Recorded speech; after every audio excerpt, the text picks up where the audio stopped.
Hello दोस्तों, नमस्कार। आज ज्यादा समय नहीं लेंगे और आप लोगों के दिमाग में चल रही हलचल को आज हम विराम देंगे। आप लोगों ने सोचा है कि वैक्सीनेशन के बाद एंटीबॉडीज बनते हैं क्या और कितने बनते हैं? क्या हमें एंटीबॉडीज के टेस्ट कराने चाहिए? मेरे दोस्त ने कराया, उसका पॉजिटिव आया, मैंने कराया, मेरा नहीं आया। तो ऐसी बहुत सारी उलझनों को आज हम 3 मिनट के अंदर सुलझाने की कोशिश करेंगे। तो आइए सबसे पहले समझते हैं कि ये एंटीबॉडीज क्या है और ये कैसे काम करती है। तो दोस्तों, जब हमारे शरीर में कोई भी वायरस होता है या बीमारी आती है तो हमें उसकी सुरक्षा के लिए प्रोटीन उत्पादन करता है हमारा शरीर। इसे ही हम एंटीबॉडीज कहते हैं। यह एंटीबॉडी उस वायरस के जैसे होता है जो हमारे शरीर में प्रवेश कर चुका है। यह एंटीबॉडी प्रोटीन के जरिए ही वायरस की सतह पर पहुंचकर उसे समाप्त करती है। इसे कहते हैं एंटीजन। और एंटीजन हमारे शरीर में प्रवेश किए गए वायरस को चिन्हित करता है, पहचानता है, उसे मारता है या उसे रोकने में मदद करता है। तो अब हम देखते हैं टाइप ऑफ एंटीबॉडीज। तो हमारी एंटीबॉडीज स्पेशली 2 टाइप की होती हैं। एक होती है इम्यूनोग्लोबिन एम और दूसरी होती है इम्यूनोग्लोबिन जी। तो एम और जी में क्या अंतर है? एम वो होती है कि जब हम किसी बीमारी या वायरस से संक्रमित होते हैं, वो पहली एंटीबॉडी होती है जिसका उत्पादन होता है। दूसरी होती है एंटीबॉडी का शरीर का उत्पादन कब होता है? जब हमारे शरीर में मेमोरी सेल का निर्माण हो चुका रहता है, उस समय ये इम्यूनोग्लोबिन जी होती है और ये ज्यादा समय तक रहती है। तो आजकल जो ज्यादातर टेस्ट हो रहे हैं वो इसी के हो रहे हैं कि आईजीएम और आईजीजी के। अब क्या है एंटीबायोटिक टेस्ट और कैसे दूसरे टेस्ट से ये अलग होता है, हम इस पे देखेंगे। देखिए, एंटीबायोटिक टेस्ट कोई बहुत अलग सा टेस्ट नहीं है, नॉर्मली टेस्ट है और ये कोविड की जानकारी के लिए ही होता है। लेकिन इसे बहुत बड़ा स्कैम बना दिया है लोगों ने और पैसा कमाने के लिए कि आप एंटीबॉडीज टेस्ट करिए। मैं आप बने रहिए, मैं आपसे अपनी रिपोर्ट भी शेयर करूंगा इसी में। और देखते हैं एंटीबायोटिक टेस्ट 2-3 टाइप से होते हैं। एक तो सिंपल सा, जैसे प्रेगनेंसी किट होती है, सिंपल सा होता है। देखिए, इसमें आपने ब्लड का ड्रॉप डाला, ये कंट्रोल है और ये एम है। एम आ गया आपका यहाँ, तो ये हो गया आईजीएम। और यदि आपका सी और जी और एम दोनों आ गया तो जो आईजीजी पॉजिटिव हो गया है। और यदि नहीं है तो ये दोनों आ गए तो ये दोनों है। तो ये सिंपल सा रहता है। और इसमें दूसरी टेक्निक भी होती है, अलग अलग टेक्निक होती है। तो इसके जरिए आपके शरीर को जो प्रतिरक्षा प्रणाली है आपके शरीर की, एंटीबॉडीज, वो पता चलती है। लेकिन पता कैसे चलती है? ये आपको वैक्सीन लगाने के बाद पता नहीं चलती है, बहुत कम केसेस में होता है। यह पता आपको तब चलती है जब आप कोरोना वायरस से पहले संक्रमित हो चुके हैं और उसके बाद यदि आप कराते हो तब होता है।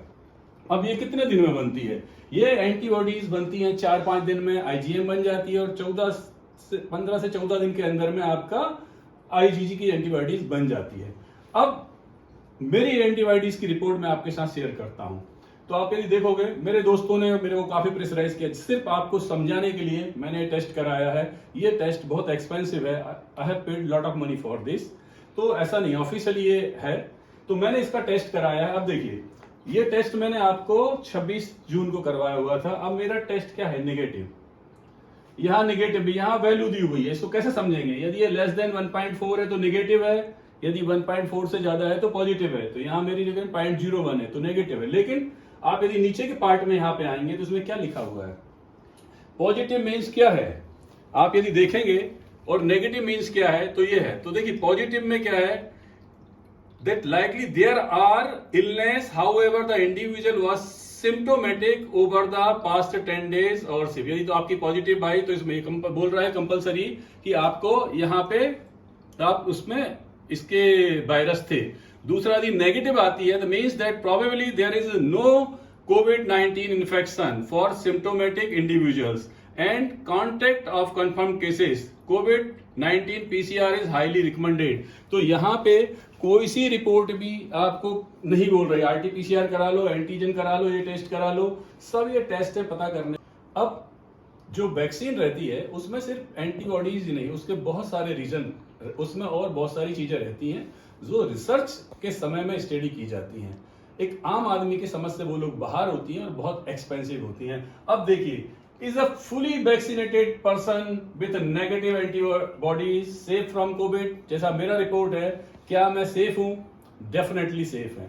आप कोई सी भी देख लीजिए, यहाँ पे एस्ट्राजेनिका, जॉनसन, सब जगह स्टडी हुई है। कोई सी भी वैक्सीन देख लीजिए, कहीं पे ये नहीं बोलता है कि वैक्सीन के बाद में 100% आपको एंटीबॉडीज बन रहे हैं सिर्फ वैक्सीन पे, यदि आपके वायरस जनरेट नहीं हुआ है। और जो भी हम टेस्ट कराते हैं वो टेस्ट भी 100% श्योर नहीं है। तो हमें इधर सिर्फ यही सोचना पड़ेगा। यहाँ नीचे भी देखिए, एक इंडिया में, अब बहुत विदेश की बोल रहे थे, इंडिया में देखिए ज्ञानेश्वर चौबे जी हैं जो बीएचयू से हैं, जो कि रिसर्च में इन्वॉल्व हैं। उन्होंने एक रिसर्च की है 2309 लोगों में। उन्होंने पाया है कि जिनको भी कोविड हुआ था उसमें से सारे लोग हैं उनको एंटीबॉडीज जनरेट हुई है, लेकिन vaccinated people, but it is not true for all vaccinated people, यानी जिनको वैक्सीन हो उनके केसेस में ये सही नहीं है। ठीक है, तो अब अभी क्वेश्चन उठता है कि जो लोगों की एंटीबॉडीज पॉजिटिव आ रही है वो कैसे आ रही है। तो सबसे पहला इसमें यदि आप देखेंगे कि when a person is naturally infected, यदि लोग नेचुरली वायरस से संक्रमित हैं तो उनकी एंटीबॉडीज मिलेगी। और दो टाइप ऑफ रिस्पॉन्स रहते हैं, एक रहता है ह्यूमरल, एक रहता है सेलुलर। ह्यूमरल के अंदर आपकी क्या रहती है, antibodies, neutralising antibodies, anti spikes, इस टाइप की चीजें आती हैं। और दूसरी रहती है टी सेल्स, जो सेलुलर टाइप की रहती हैं। तो हमारे शरीर में जब हम वैक्सीन लेते हैं तो इंपॉर्टेंट चीज है टी सेल और बी सेल भी प्रोड्यूस होते हैं। So in other direction, some of them become CTL and offer an immunity by killing the virus infected cell of our body. That is how viremia settled. तो ये last line का मतलब क्या है। तो इसके अलावा जो एंटीबॉडीज में हम लोग जो टेस्ट करा रहे हैं, जो टी सेल और बी सेल, ये सब ऐसे नहीं होते हैं। ये बहुत ही रिसर्च के जो लैब्स रहती हैं, बहुत ही कम जहां रिसर्च होती है वहां पे होते हैं। अभी मैं इस पे बताता हूँ, नीति आयोग और हमारा ministry of health and foreign affairs क्या बोलता है। उन्होंने इस पे वीडियो भी जनरेट किया है और उन्होंने यही बोला है, बहुत सिंपल सी चीज है। In a recent government release, doctor VK Paul, member health NITI Aayog, was quoted as saying, some people seems to be thinking of getting an antibody test done post vaccination, but that is not required to be done for the simple fact that antibodies alone do not indicate the immunity of the person. इसमें और detail आप पढ़ लेना, ये video भी उनका है कि जो हमने 2 डोज लिए हुए हैं उनसे लोगों ने क्वेश्चन किए थे कि भैया उसके बाद में हम लोग सेफ हैं या उसके बाद एंटीबॉडीज बनती हैं। तो उन्होंने यही बोला है कि भैया आप ये सोचो कि जो वैक्सीन है वो हमें प्रोटेक्शन, एक सुरक्षा प्रदान कर रही है। आप अभी इतना ही सोचें और कोई भी एंटीबॉडीज टेस्ट ना कराएं। ये भी एक बिग स्कैम है आपसे पैसा कमाने का।